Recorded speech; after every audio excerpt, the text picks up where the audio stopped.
আপনাদের শিপে এতজন মানুষ যায়, সবার খাওয়া দাওয়া এটা ম্যানেজ করতে কোনো অসুবিধা হয় না? যেমন আপনার, আমি যতদূর জানি যে সব একবারে বাজার করে নিয়ে যেতে হয়। তো 3 দিনের বাজার এরকম আপনারা কিভাবে ম্যানেজ করেন একসাথে?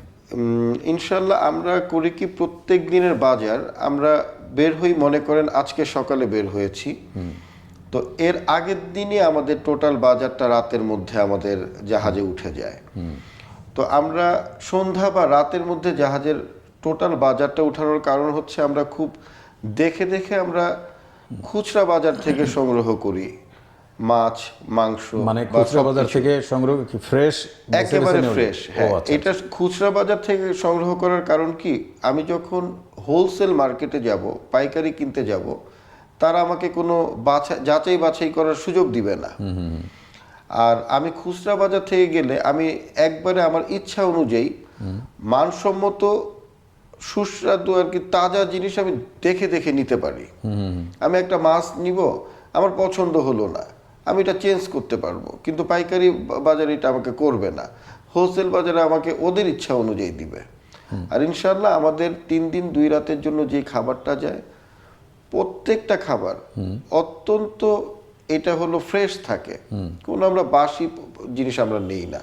আপনার খাবারটা সংরক্ষণ করেন কিভাবে? 3 দিন যেহেতু অনেক বড় সময় আসলে। আমাদের ফ্রিজ আছে, আমাদের প্রায় 2-3টা ফ্রিজ আছে। ওই 3টা ফ্রিজের মধ্যে আমরা মানসম্মত ভাবে, খুবই এয়ারটাইট ভাবে, দেখা যায় যে প্লাস্টিক, যেটা প্লাস্টিক দিয়ে কভার করতে হয় ওইটা প্লাস্টিক দিয়ে কভার করে নিই। বিকজ এক একটা খাবারের খাদ্য গুণ বা খাদ্যের ধরন তো এক এক ধরনের। এখন মাছ মাংসের সাথে তো আর আমি সবজি রাখতে পারি না, ফলের সাথে তো আমি মাছ রাখতে পারি না, এটা আলাদা আলাদা চেম্বারে সব আমি আলাদা আলাদা চেম্বারে খুব সুন্দরভাবে এটা রাখা হয় আর কি, প্যাকেট করে। আচ্ছা, তো এটা হয় না অনেক সময় ট্যুর থেকে ঘুরে আসলেন কিন্তু হয়তো কিছু বাজার বেঁচে গেল, আপনার কি পরবর্তী ট্যুরে এই এই এই বাসি গুলোই? না না, আমাদের প্রত্যেকটা ট্যুর, আজকে যে ট্রিপটা আমি কমপ্লিট করব 3 দিন 2 রাতের, ওই ট্রিপের পরে আমার যদি বেঁচে যায় ওইটা আমি আর নেক্সট ট্যুরে আমি নিয়ে আসি না।